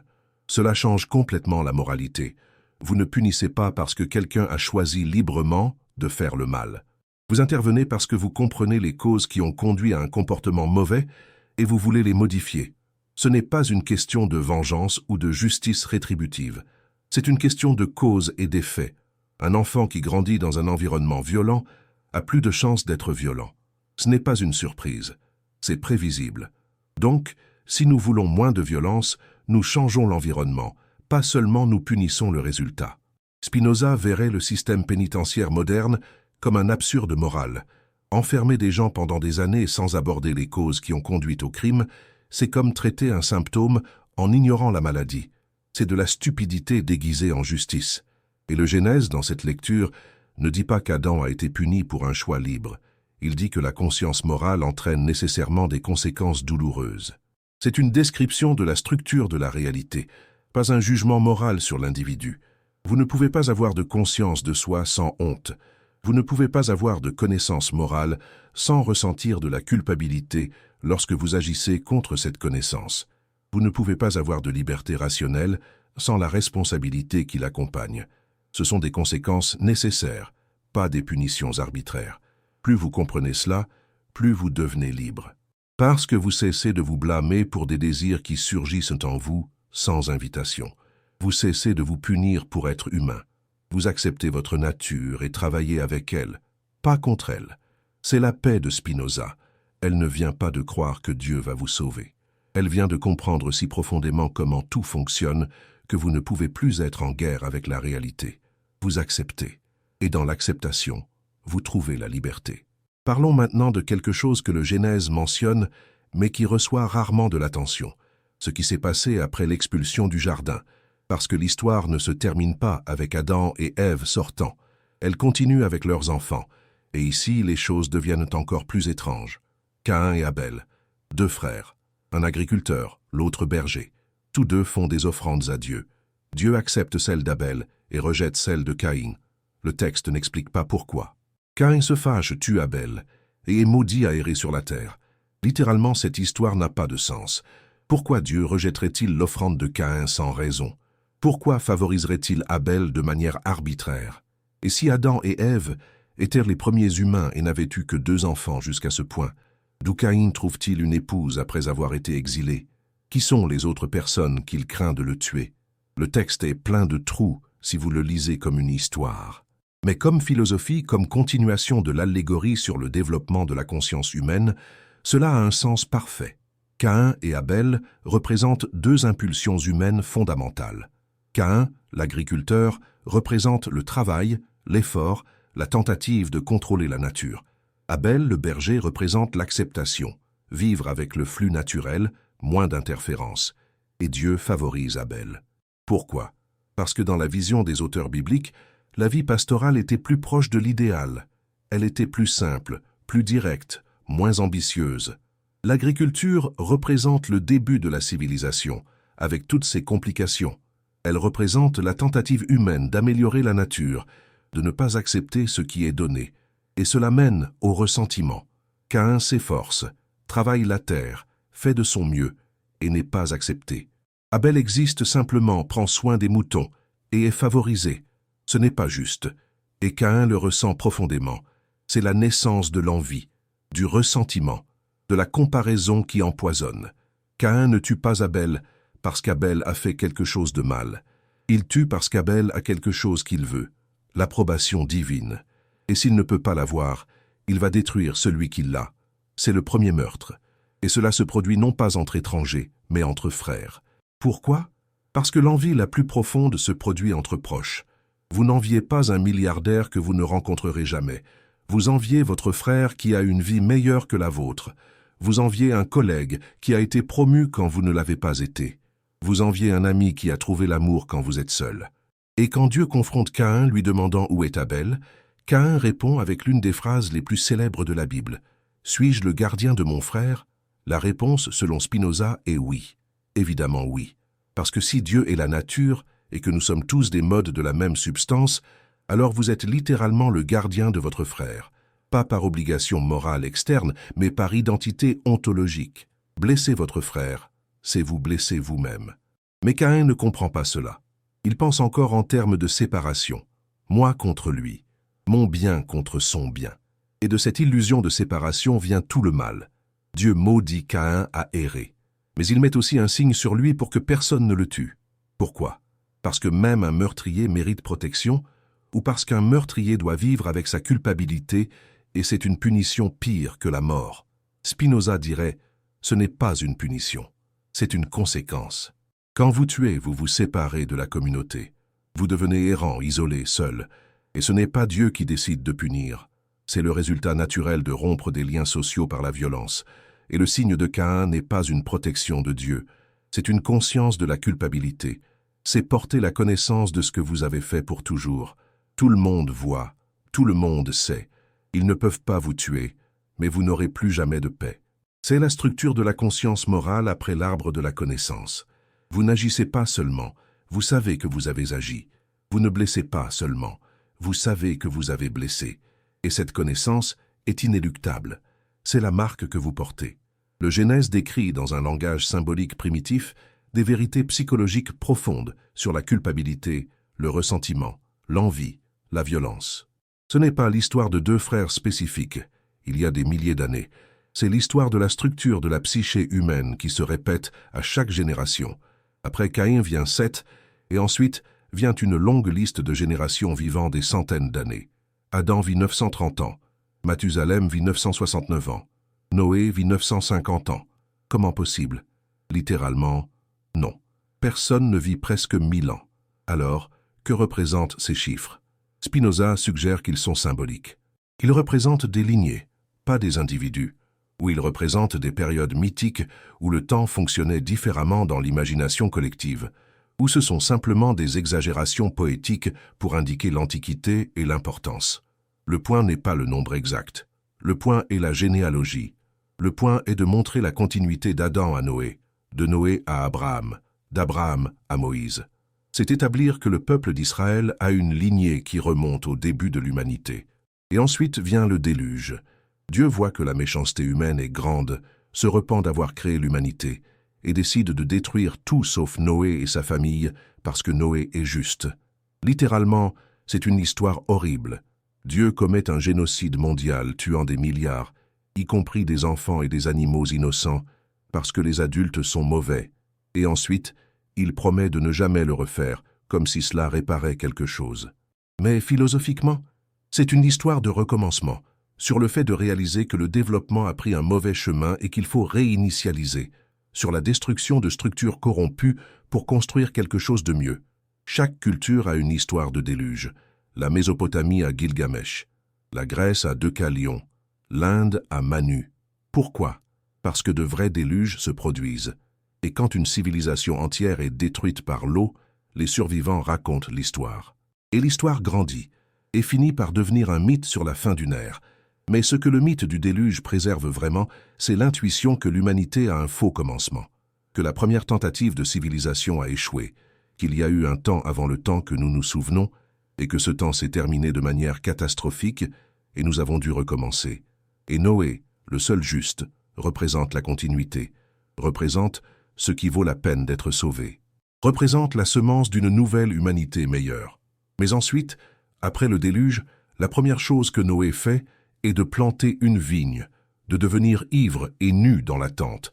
Et son fils Cham le voit et le raconte à ses frères, et c'est pourquoi les descendants de Cham sont maudits à être des serviteurs. Encore une fois, littéralement, c'est absurde moralement. Cham n'a rien fait d'autre que de voir son père ivre. Pourquoi sa descendance entière serait-elle maudite pendant des siècles? Ce passage a été utilisé pour justifier l'esclavage pendant des siècles, en disant que les Africains étaient des descendants de Cham et donc destinés à servir. C'est une grotesque perversion du texte. Et Spinoza dirait « le texte ne prescrit pas l'esclavage ». Il décrit l'origine des hiérarchies sociales anciennes. Il essaie d'expliquer pourquoi certaines tribus dominaient d'autres. C'est de l'ethnographie primitive, pas un commandement divin.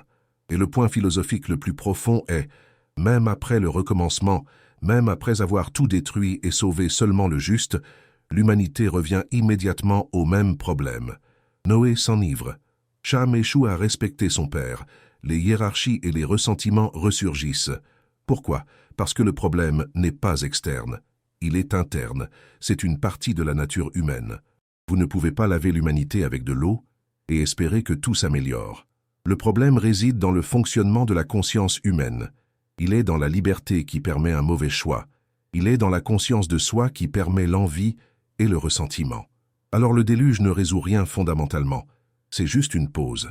Et ensuite, l'histoire continue exactement comme avant. Violence, ambition, construction d'empire, confusion des langues à la tour de Babel, dispersion des nations. Et enfin, nous arrivons à Abraham, où la narration biblique passe de la mythologie universelle à l'histoire nationale particulière. Ce n'est plus sur toute l'humanité, c'est sur un peuple spécifique, une alliance spécifique, une terre promise spécifique. Et c'est là que la plupart des lectures religieuses commencent à se concentrer. Mais Spinoza dit « Vous perdez le point ». Les 11 premiers chapitres de la Genèse sont les plus importants philosophiquement. Ils parlent de la nature humaine universelle. Le reste est politique et l'histoire particulière d'un groupe. Alors, que s'est-il vraiment passé au commencement selon Spinoza? Pas un événement historique, mais un processus philosophique que nous pouvons décrire ainsi. D'abord, il n'y avait que Dieu, substance infinie, être pur, sans forme, sans temps, sans espace, juste une potentialité absolue. Ensuite, ou plutôt éternellement et simultanément, Dieu s'exprime, non par choix mais par nécessité de sa nature. Tout comme le soleil brille nécessairement, Dieu crée nécessairement. Ou mieux, Dieu est nécessairement, et être inclus des expressions infinies. Ces expressions sont des modes, formes finies de l'infini, ondes dans l'océan de Dieu. Vous, moi, chaque atome, chaque pensée, chaque étoile. Nous sommes tous des modes. Nous sommes tous Dieu étant Dieu sous des formes particulières. Et ces modes ont des degrés de complexité. Une pierre est un mode simple. Une plante est un mode plus complexe. Un animal est encore plus complexe. Un humain est le plus complexe que nous connaissons. Et la complexité signifie une plus grande capacité à refléter la nature de Dieu. Une pierre ne connaît rien. Une plante réagit à la lumière. Un animal ressent la douleur et le plaisir. Un humain pense à lui-même en train de penser. Plus le mode est complexe, plus il est libre. Pas libre de causalité, mais libre à travers une causalité interne plus élaborée. Une pierre roule en bas de la colline. Une plante pousse vers la lumière. Un animal fuit un prédateur. Un humain choisit contre l'instinct basé sur un raisonnement moral abstrait. Cette progression de la simplicité à la complexité, du déterminisme externe à l'autonomie interne, de l'inconscience à la conscience de soi, c'est ce que la Genèse appelle la création en 6 jours. Cela ne s'est pas produit en 6 périodes de 24 heures. Cela s'est produit et se produit éternellement. C'est la structure logique de la réalité, pas une séquence temporelle d'événements. Et le 7e jour, quand Dieu se repose, c'est la perfection atteinte. C'est quand le système devient autonome, autosuffisant, n'ayant plus besoin d'intervention. C'est quand les lois naturelles sont totalement établies et que tout en découle automatiquement. Dieu se reposant ne signifie pas que Dieu est devenu fatigué. Cela signifie que Dieu a complété l'expression de sa nature sous toutes les formes possibles. Tout ce qui peut exister, existe. Tout ce qui peut être pensé, est pensé. Tout ce qui peut être aimé est aimé. Et nous, humains, faisons partie de ce processus. Nous sommes Dieu se connaissant. Nous sommes l'univers devenant conscient de lui-même. Nous sommes un mode particulier de la substance infinie qui a développé la capacité de comprendre la substance infinie. C'est extraordinaire. C'est sacré. Non pas parce que nous avons été choisis spécialement, mais parce que nous sommes la culmination naturelle d'un processus de complexification qui est l'expression nécessaire de la nature de Dieu. Et la Genèse, lue avec les yeux de Spinoza, cesse d'être une histoire impossible sur un jardin magique et devient une poésie profonde sur le mystère de l'existence, sur comment quelque chose émerge de rien, sur comment la conscience émerge de la matière, sur comment le sens naît du hasard, Sauf que ce n'est pas du hasard, c'est une nécessité. C'est Dieu étant Dieu. C'est la nature étant nature. C'est la réalité étant exactement ce qu'elle doit être, donner son essence éternelle. Et plus vous comprenez cela, plus vous voyez la beauté en tout, parce que tout est expression de Dieu. Tout est sacré. Il n'y a pas de profane. Il n'y a pas de mal ontologique. Il n'y a que Dieu s'exprimant à travers d'innombrables formes, certaines plus complexes que d'autres, mais toutes également divines en essence. Le mal humain est simplement un manque de compréhension. C'est agir basé sur des passions confuses au lieu d'une raison claire. C'est se voir comme séparé alors qu'en réalité on est connecté. C'est chercher son propre bien en ignorant le bien du tout, ne réalisant pas qu'ils sont la même chose. Et le chemin de la salvation n'est pas à travers une foi aveugle ou l'obéissance à des rituels. C'est à travers la connaissance. Comprendre comment tout fonctionne réellement, voir des connexions causales, percevoir l'unité sous l'apparence de la multiplicité. C'est ce que Spinoza appelle le troisième type de connaissance, ou connaissance intuitive.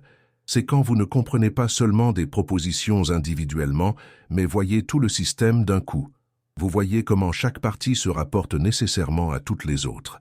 Vous voyez Dieu non pas comme un concept abstrait, mais comme la structure vivante de la réalité que vous expérimentez directement. Et quand vous atteignez cela, vous atteignez ce que Spinoza appelle la béatitude. Ce n'est pas le bonheur ordinaire, c'est une paix profonde qui vient de comprendre et d'accepter complètement votre nature et la nature de tout. Mais soyons honnêtes, vivre selon la philosophie de Spinoza est extrêmement difficile, parce que cela exige d'aller à l'encontre de presque tous les instincts que nous avons. L'instinct de se voir comme un individu séparé. L'instinct de blâmer les autres pour ses problèmes. L'instinct d'attendre une récompense pour un bon comportement et une punition pour un mauvais comportement. L'instinct de vouloir que l'univers soit juste au sens humain du terme. Spinoza demande d'abandonner tout cela, d'accepter qu'il n'y a pas de justice cosmique, d'accepter que des choses mauvaises arrivent à des gens bons, non pas pour une raison morale, mais par causalité aveugle. D'accepter que quand vous mourrez, vous cessez simplement d'exister en tant qu'individu et qu'il n'y a pas de paradis qui vous attend. C'est dur, très dur. C'est pourquoi la plupart des gens préfèrent la religion traditionnelle, même si intellectuellement cela n'a pas de sens. Parce que la religion traditionnelle offre du réconfort, offre de l'espoir, offre un sens tout fait. Spinoza n'offre que la vérité, et la vérité sans réconfort est difficile à avaler, mais il y a de la dignité là-dedans. Il y a une intégrité intellectuelle, il y a du courage à regarder la réalité en face et à accepter ce que l'on voit, au lieu d'inventer des histoires réconfortantes. Et Spinoza dirait, le réconfort que la religion offre est faux. Il est basé sur une illusion. Et vivre dans l'illusion, même si c'est confortable, c'est vivre en esclavage. La véritable liberté ne vient que de connaître la vérité, même si cette vérité est dure. De plus, il y a un réconfort réel dans la philosophie de Spinoza, mais différent. Ce n'est pas le réconfort de tout ira bien au ciel, c'est le réconfort de tout est déjà. Eh bien, vous devez juste comprendre pourquoi. Parce que si tout ce qui arrive est nécessaire, alors il n'y a pas de raison de regretter. Vous n'auriez pas pu agir différemment étant donné qui vous étiez à ce moment-là. Alors pourquoi se torturer avec « et si » ? Et si tout fait partie de Dieu, alors même la souffrance a sa place. Non pas parce que Dieu veut que vous souffriez, mais parce que l'univers inclut toutes les possibilités, y compris les expériences négatives. Et ces expériences font partie de Dieu tout autant que les expériences positives. Cela ne rend pas la souffrance bonne, mais cela la rend compréhensible. Cela la rend acceptable. Pas dans le sens d'abandonner l'idée d'améliorer les choses, mais dans le sens de ne pas ajouter de souffrance mentale à la souffrance physique en résistant à la réalité. La douleur physique va se produire, la maladie va se produire, la mort va se produire. C'est inévitable pour des êtres finis. Mais la souffrance psychologique, l'angoisse existentielle, le désespoir, cela est optionnel. Cela vient du fait de ne pas accepter ce qui est. Cela vient du désir que la réalité soit différente de ce qu'elle est. Et plus vous comprenez pourquoi la réalité est comme elle est, plus vous l'acceptez. Et dans l'acceptation, il y a la paix. Pas une résignation passive, mais une acceptation active. Vous agissez pour changer ce que vous pouvez changer, mais vous acceptez ce que vous ne pouvez pas. C'est la sagesse de la prière, de la sérénité, mais basée sur une métaphysique rigoureuse plutôt que sur une foi religieuse. Dieu Donnez-moi la sérénité d'accepter ce que je ne peux pas changer, le courage de changer ce que je peux, et la sagesse de connaître la différence. Spinoza offre la sagesse. C'est la connaissance. C'est comprendre la causalité. C'est voir clairement ce qui est possible et ce qui ne l'est pas, et agir en conséquence. Et enfin, il y a du réconfort dans l'éternité. Pas une éternité temporelle où vous vivez pour toujours, mais une éternité logique où les vérités que vous comprenez sont des vérités éternelles. Quand vous comprenez que 2 plus 2 font 4, vous pensez une pensée éternelle. Quand vous comprenez la loi de la nature, vous touchez à la structure éternelle de la réalité. Et dans la mesure où vous vous identifiez à ces vérités éternelles plutôt qu'à votre corps temporaire, vous participez à l'éternité. Vous devenez, d'une certaine manière, éternel. Pas en tant qu'individu survivant, mais en tant que mode de Dieu qui comprend Dieu. C'est la véritable immortalité selon Spinoza. Pas de vie après la mort, mais une vie avant, pendant et au-delà de la mort en tant que mode particulier. C'est une participation consciente à la substance éternelle. Alors nous arrivons à la fin de ce voyage. Et la question est, que faites-vous de tout cela? Vous pouvez tout rejeter. Vous pouvez dire que Spinoza a tort, que des miracles existent, que Dieu est personnel, que la Bible est littérale. Et c'est un choix valide. Des milliards font ce choix et vivent de bonnes vies. Ou vous pouvez accepter partiellement. Vous pouvez prendre des idées philosophiques de Spinoza, mais garder une certaine religion traditionnelle. Vous pouvez voir de la valeur dans les deux perspectives. C'est aussi un choix valide. Beaucoup d'intellectuels religieux font cela. Ou vous pouvez accepter complètement. Vous pouvez embrasser le panthéisme de Spinoza, voir Dieu comme la nature, comprendre la Genèse comme une allégorie philosophique, vivre guidé par la raison. C'est le choix le plus difficile parce qu'il est plus solitaire. Vous n'avez pas de communauté prête. Vous n'avez pas de rituels établis. Vous devez créer un sens par vous-même. Mais peu importe le choix, la valeur d'étudier Spinoza est qu'il élargit les possibilités. Il montre qu'il y a un moyen d'être spirituel sans être irrationnel, de vénérer Dieu sans abandonner la science, de lire la Bible sans déconnecter le cerveau. Et il montre que la Genèse, loin d'être une histoire primitive que nous devons surmonter, est une sagesse profonde que nous devons récupérer. Lorsqu'elle est lue correctement, elle ne contredit rien de ce que la science a découvert. Elle ne nie pas l'évolution. Elle ne nie pas la cosmologie moderne. Elle ne nie pas les neurosciences. Au contraire, la Genèse comme allégorie sur l'émergence de la conscience humaine a plus de sens maintenant, avec tout ce que nous savons sur le cerveau et l'évolution, que cela en avait il y a 3000 ans lorsqu'elle a été écrite. Les auteurs bibliques ont pressenti quelque chose de vrai. Il y a une différence fondamentale entre l'animal et l'humain. Et cette différence a à voir avec la connaissance, avec la conscience morale, avec la capacité de choisir contre l'instinct. Ils ont appelé cela manger du fruit de l'arbre, de la connaissance du bien et du mal. Nous, aujourd'hui, appelons cela le développement du cortex préfrontal, l'acquisition du langage symbolique, l'émergence de la théorie de l'esprit. Des mots différents, mais pointant vers la même réalité. Et la vérité qu'ils ont essayé d'exprimer dans un langage mythique est la vérité que Spinoza a exprimée dans un langage philosophique et que les neurosciences modernes expriment dans un langage scientifique. Les humains sont uniques non pas parce qu'ils ont été créés magiquement, mais parce qu'ils ont développé une capacité cognitive unique à penser sur leur propre pensée. C'est ce qui nous rend humains. Et c'est une bénédiction et une malédiction. Cela nous donne un pouvoir immense de comprendre l'univers, de créer de l'art, d'aimer profondément. Mais cela nous donne aussi le pouvoir de souffrir comme aucun animal ne souffre, de nous inquiéter pour l'avenir, de regretter le passé, de ressentir de la honte, de la culpabilité, du remords. La Genèse ne cache pas cela, elle ne peint pas un tableau rose.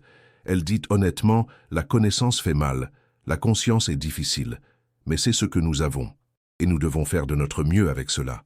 Et le mieux, selon Spinoza, est d'utiliser la raison pour comprendre le maximum possible, parce que plus vous comprenez, plus vous êtes libre. Plus vous voyez des connexions causales, plus vous pouvez naviguer habilement dans la réalité. Plus vous connaissez Dieu comme nature, plus vous êtes en paix. Ce n'est pas du pessimisme, c'est du réalisme. C'est accepter la réalité telle qu'elle est et travailler dans ses paramètres, plutôt que de fantasmer sur ce qu'elle pourrait être. Et il y a de la joie là-dedans, la joie de comprendre, la joie de voir la vérité clairement, la joie de vivre authentiquement plutôt que dans le déni. Spinoza est mort jeune, seul, pauvre, rejeté par tous les groupes religieux.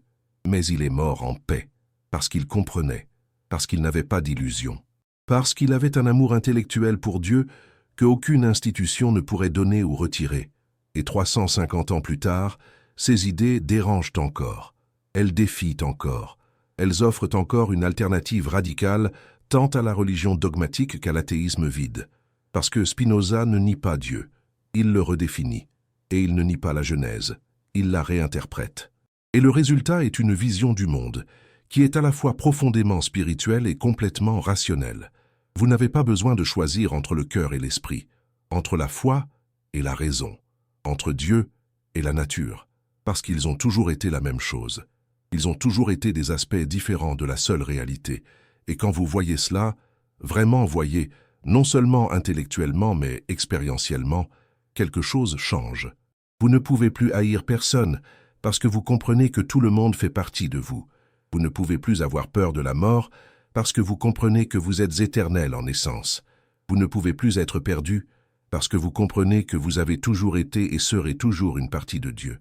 C'est la naissance de l'humanité, selon Spinoza, pas un événement dans le passé, mais un processus continu, se produisant maintenant, en vous. Chaque fois que vous choisissez de comprendre plutôt que de juger, chaque fois que vous recherchez la vérité plutôt que le confort, chaque fois que vous agissez par raison plutôt que par passion aveugle, vous mangez du fruit de l'arbre, encore, toujours, et c'est bon, parce que c'est ce que font les humains, c'est ce que sont les humains. Bienvenue dans la Genèse sans miracle, bienvenue dans l'humanité pleinement consciente, bienvenue dans la philosophie de Spinoza.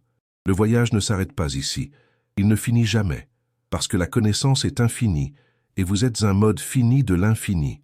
Vous ne comprendrez jamais tout, mais chaque pas vers une plus grande compréhension est un pas vers une plus grande liberté.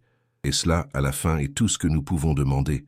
Pas de bonheur garanti, pas de vie éternelle, mais l'opportunité de comprendre, l'opportunité de grandir, l'opportunité de participer consciemment au processus éternel de Dieu, se connaissant à travers d'innombrables formes. Vous êtes l'une de ces formes, et cela suffit, plus que suffisant. C'est tout.